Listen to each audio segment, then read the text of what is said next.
welcome. Thanks everyone for taking time out of your day to engage with the cooperative. We do have several topics we wanted to discuss today. So I'd like to get to the tech update right away. So Rao, over to you. All right, thanks. I put the link to Community Update 222 in the chat. I'm going to share my screen. Basically, the team is continuing to make very good progress towards completing block merge, especially the finalization feature. That's the one that they have been working on for the past several weeks. I'll speak to that in a little bit, but I do want to say a little bit about the versions that are over there. So there is a new 0.13.0 Alpha 3 version. And all this is this is not, the testnet is not going to be updated with it. However, it has the patch or feature attached to it compared to, say, 0.13 Alpha 2 that is on the current testnet. The new feature that it has is the shard behavior, sharding related behavior. Basically, Raphael wanted to test that because that's important for what he's doing. So we put it out there with the sharding behavior. That's what the 0.13 Alpha 3 is. It's just, we added that to Alpha 2. So if anybody wants to test sharding related behavior, that release is the one to use. That's the purpose of that release. And then we are going to update the testnet after the current finalization work is complete. So the team is kind of working towards that release to update the testnet. That's the story there. And I think I said already, 12.6. Also, there is a version called 0.12.6. The only difference between that and 0.12.5, which is on the mainnet right now, is that 0.12.6 has fixed a bug in the snapshot process. So other than that, 0.12.6 does not impact anything about either the validator behavior or observer behavior on the mainnet. So for that reason, the mainnet will not be updated with 0.12.6, but in case people are looking at versions and wondering why some of them are not getting on either the testnet or the mainnet, I just wanted to explain the reason behind that. So with that,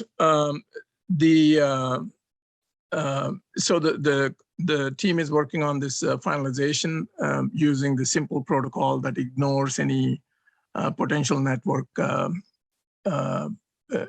partition. And they have made a very good progress on that. And the other piece that is going on, so the team is working on the finalization. The sharding pieces are, for now, mostly done, though there is, I think, one more feature in the sharding that they need to work on. The other thing is to get the network ready for external validators, and that's going on.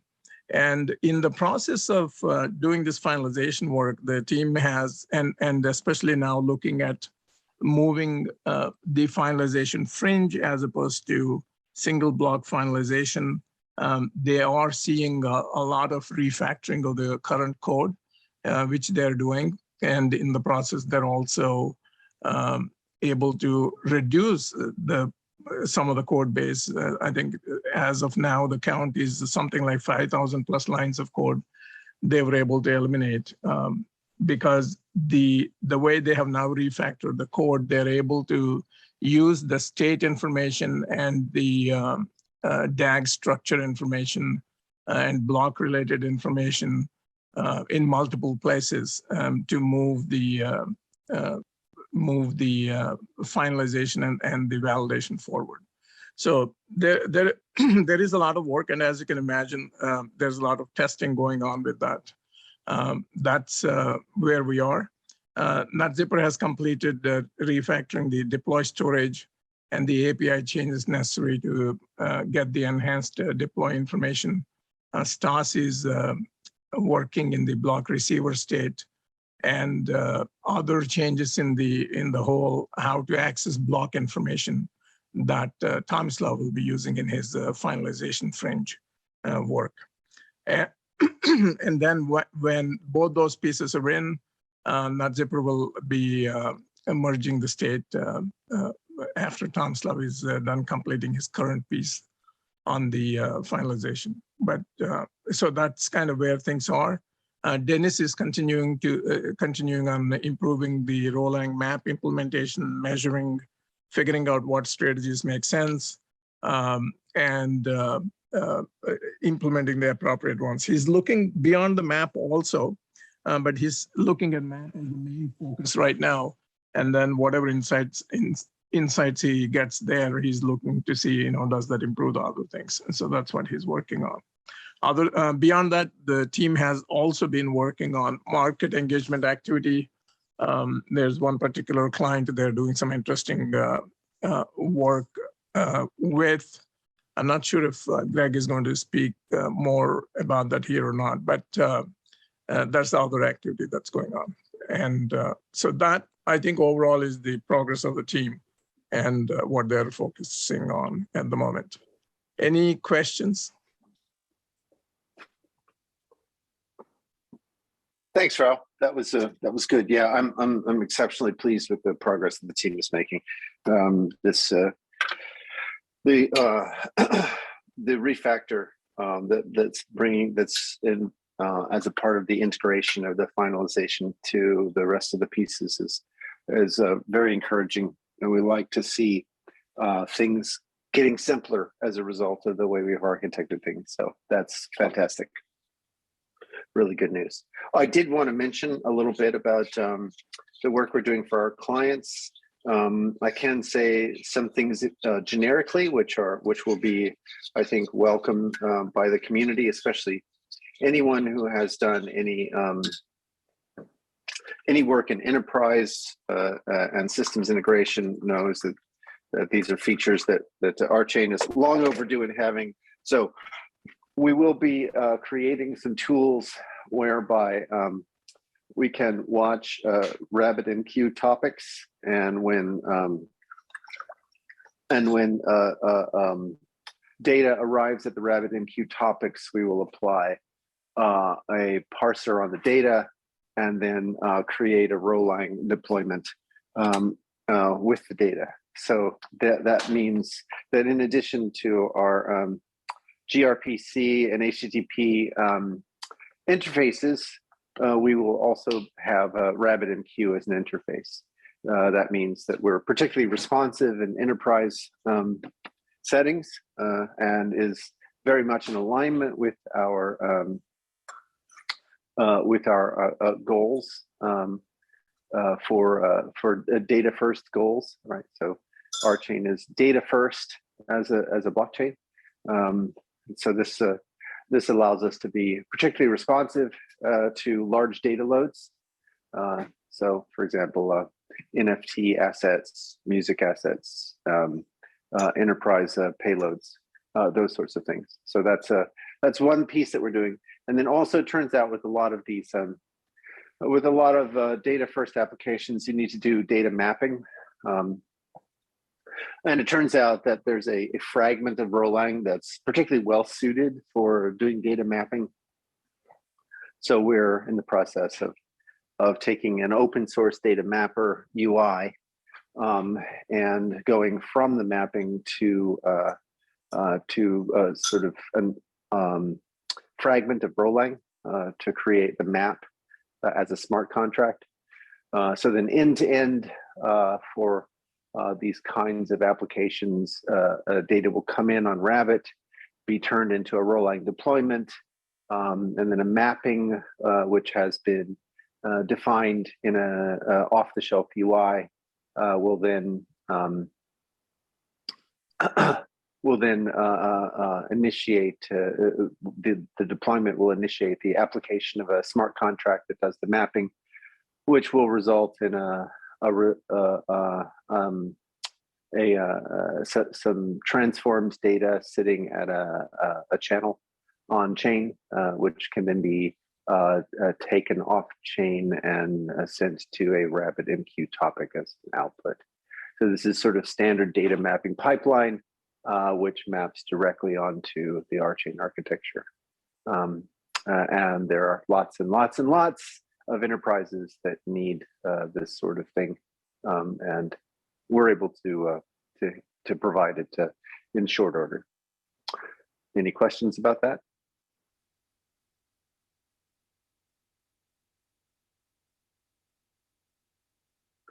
All right, very good. It's I'm exceptionally pleased with the way that the team is working. They're getting a lot of work done under considerable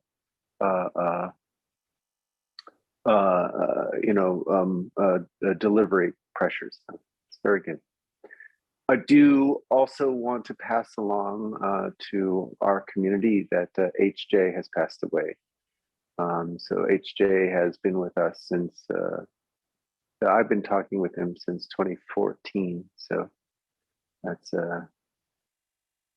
8 years, I guess. I knew only a tiny little bit of HJ's life, and what I knew, it was a life worth celebrating. So very happy that he could be a part of the RChain community, and that he could spread his wisdom and insights and compassion to all of us. So very, very grateful for his involvement with the RChain community.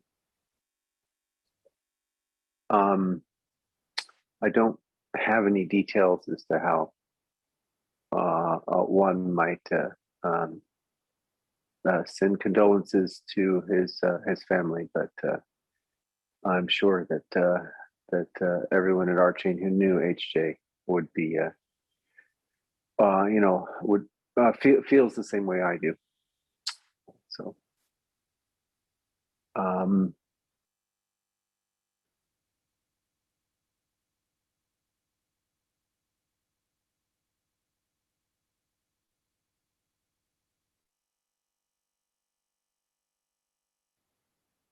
this week, the board met for its monthly meeting.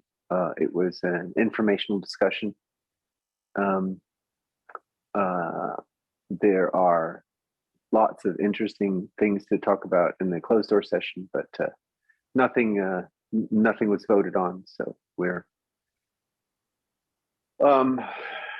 at the point now where the bulk of the things that the board discussed we can talk about in the closed door session. With that, we'd like to get the community review discussed, and then we have a few other topics to talk about. So, Daryl, are you ready? Yeah, I am. Thanks, Jim. Sure. Thanks, Greg. Sorry, my mind is not together today too because of HJ. I just found out about it this morning, and he was. I thought he was doing really well with his cancer. I thought it was in remission, and it just came as a shock to me. We saw him last week on a call, and he seemed fine. Jim reminded me that he was involved as a community leader way back in the scenario days, and he's been such an important figure with the community. And I agree. He was a very compassionate person, and will be sorely missed. So anyway, last Thursday we had a governance committee call. We discussed some governance issues, and we talked about the RDAO discussion that's been happening on Discord. Last Friday in the Climate Coordination RCast, a friend of RChain, Steve Ball from Microsoft, joined, and they discussed the 150th anniversary of Arbor Day, Elon Musk's purchase of Twitter, extinction headlines, decarbonization projects in the EU and the US, and lots more. On Tuesday in the Communications Working Group, they worked with Raphael to do some live coding of the RChain.coop landing page. And this morning, we discussed HJ. And then discussion went to his bounty program ambitions and some current plans with RChain coin wrapped ETH. and then I showed a video of a Canadian gosling that showed up in our yard mysteriously the day before yesterday. And I talked about how we spent yesterday finding her a new home.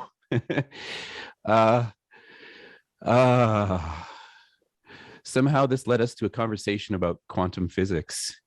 And Jim gave Theo and I a lesson in his vast knowledge in that capacity, which led us to talk about Jim's desire to reawaken what he's been working on with what he had been working on years ago with eyes, and the importance and influence of the pre-web projects that he was working on with his research at NJIT. And that led us to talking about Elon Musk and Twitter and how Elon needs to talk to Greg urgently. And I just want to mention as well that I learned more about you, Rao, during that call this morning, and how incredibly involved you were way back in the late 80s doing research and project development back then. And I did not know that. I knew that you were a student of Jim's, but I didn't know to what degree you were involved back then. So, again, my head is blown, continually blown by the people who work for RChain, who have been major influencers in the early incarnations of the internet and the web. And just seriously, like, when you compare us to these so-called thought leaders and other blockchain platforms, like, we're way beyond in the collective knowledge here. And I just kind of want to make sure that everybody knows this, because it's like pretty awe-inspiring to be in the presence of you people. So I just want to say that.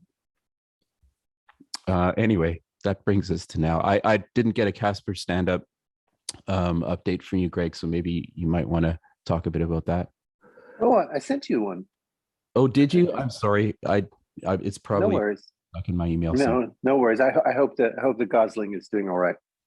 Oh man, she's great. It turned out so well. We ended up finding this place. It was a 2-hour drive, but we packed her up in there, and it was this sanctuary, and lovely people there, and they had 4 other goslings. So now she has some friends, and they're going to raise them to maturity, and then they're going to set them free. So it's all good. Yay!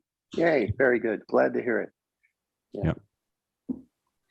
I remember when I was living in Austin, Texas. We lived for a few years. We lived on a big old Texas ranch. Out what's called Bee Caves Road. So Austinites will know what I'm talking about. And there was a creek that flowed through our driveway. And one year we had a couple of swans, and they mate for life. And they came and took up residence on the creek right by our driveway. And it was lovely every morning to have to ford the creek in my little car and see them kind of tooling about. So yeah, it's wonderful to have those kinds of graceful birds like geese and swan about. And oh wow, look at that! That's beautiful. That's beautiful. So cute. Yeah. Okay then. With respect to the Casper stand-up, it's interesting that Jim was talking about quantum mechanics, because the Casper stand-up, one of the things that I did was to walk through an interpretation of the basic building blocks of symmetric modal categories. So I presented some rough and ready translations into the row calculus. The reason symmetric modal categories feature prominently in a lot of research, but there's a paper by John Baez and Mike Stay called the Rosetta Stone paper, where they talk about how symmetric modal categories are kind of a Rosetta Stone for a lot a lot of different fields, a lot of different threads of research in mathematics, logic, and physics. And so the reason I wanted to do that was to address something that I think is really misunderstood in the communities that are sort of heads down doing category theory and haven't had the chance to look around a bit, which is that the symmetric monoidal categories don't do a great job of modeling the dynamic reconfiguration of the communication topology. So you can, with the symmetric monoidal categories, you can draw circuit boards and sort of their spiritual equivalents. But dynamic communication topologies are much harder to draw, to model mathematically. Whereas the kinds of dynamisms that we find every day on the internet and we find every day in biology and chemistry, those are readily modeled in the row calculus, or the pi calculus, or the blue calculus, or the ambient calculus, or any of a number of the mobile process calculating. So helping the academic communities remember this piece of this important piece of knowledge so it doesn't get forgotten, I think is a valuable activity. But also there's another side to this. So I promised that next week so what I did was to sort of model the basic boxes with wires constructs of symmetric monoidal categories, and that's very straightforward to model. But what you have to add to start to get to versions of symmetric monoidal categories that allow you to model quantum phenomena are the cup and cap building blocks. So they allow you to turn an output into an input, or an input into an output. And what that does is that requires some kind of notion of reversibility, and strikes at the heart of unitarity, right? So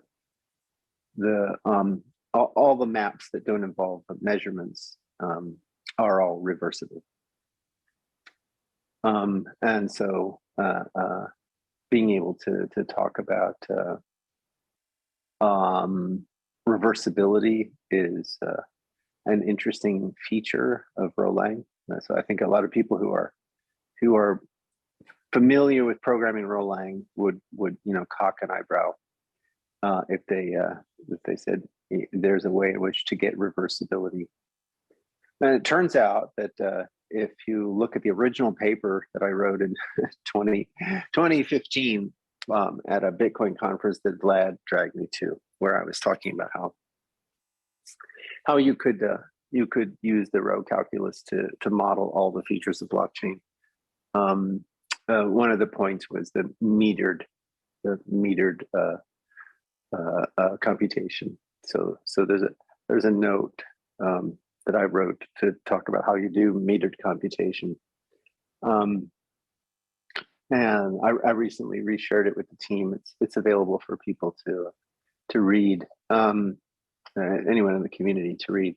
But the key trick of the thing that allows RChain's implementation to do gas is the fact that we have the row calculus has a canonical form. So you can convert every Rolang process into a process, an equivalent process that is continuation saturated, which means just that you don't allow it to take any steps, or you only allow it to do single steps, and after every step, then you pass it the continuation that should be run. And that's precisely what we use in order to do the metered computation, and how we know that we have a correctness criteria for the cost accounting. But the thing that's really interesting is that the very same trick can be used for two different capabilities. So anyone who's familiar with debugging knows that what you want out of a debugger is essentially reversibility. You want to be able to step backwards in time. And that's precisely what the whole conversation about quantum processes and reversibility sort of raises, is this ability to step backwards in time. And the way it's done is very, very simple. If you convert every Erlang process into this continuation saturated form, then before you pass the continuation post an IO event, you squirrel away a record of the input and output events that went into the communication, and that allows you to replay the record, to go backwards. So it's not no magic. It's very straightforward. It does require that you'll get a blow up in terms of the total size of the Erlang contract, because you now are recording every single IO step so that you can play it backwards. So there's a kind of space-time trade-off happening. And that's exactly the sort of thing you would expect from a debugger. But it's also the sort of thing that talks about sort of what quantum computation is kind of buying for you. Right? There's this space-time thing that's happening when you can put a bunch of things in superposition. So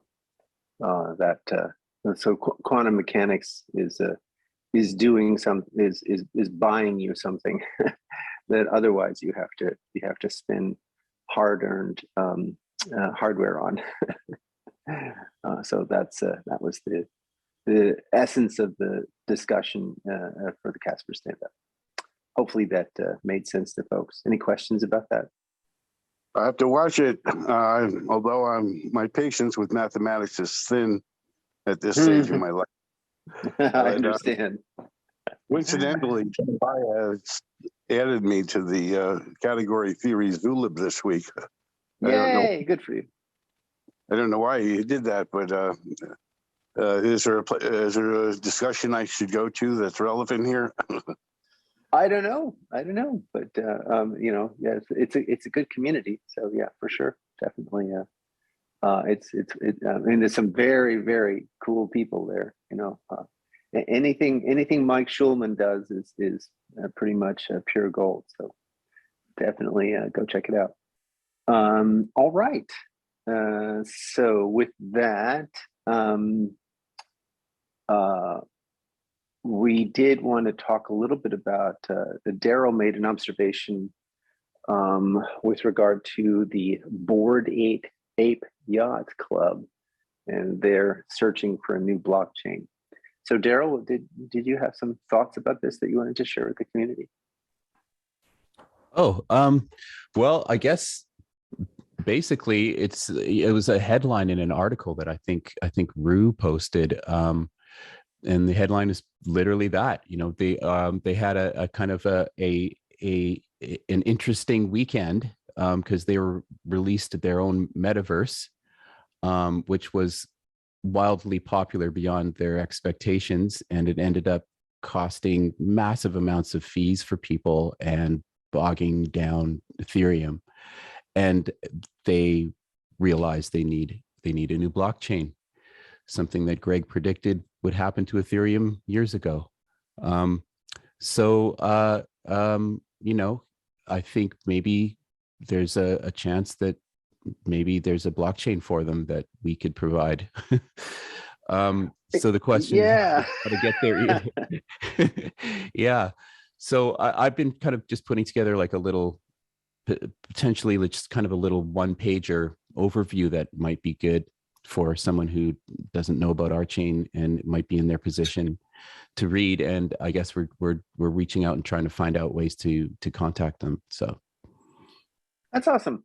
Yeah, I mean, definitely. I mean, I love Rao's phrase that, the more and more the R is standing for rescue.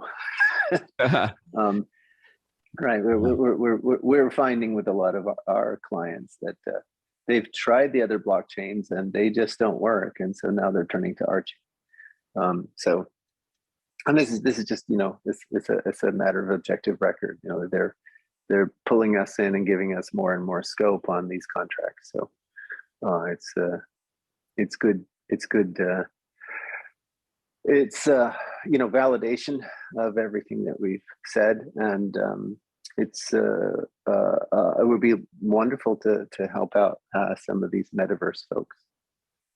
Yeah, I guess we'll see what happens. We'll give it a shot and see if we can connect the right people. To me, that's all it's going to take, is just finding the right person to be able to talk to you and some others here at RChain, and you know, hopefully they will. I mean, they just made a few $100 million over the weekend, so you know, maybe they'd be interested in spending a bit on us, and so we'll see. Yeah. Yeah, of course.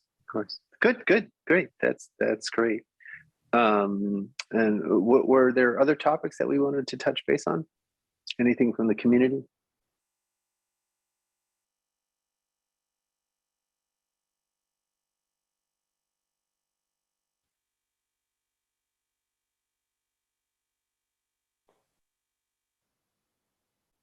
Okay, then.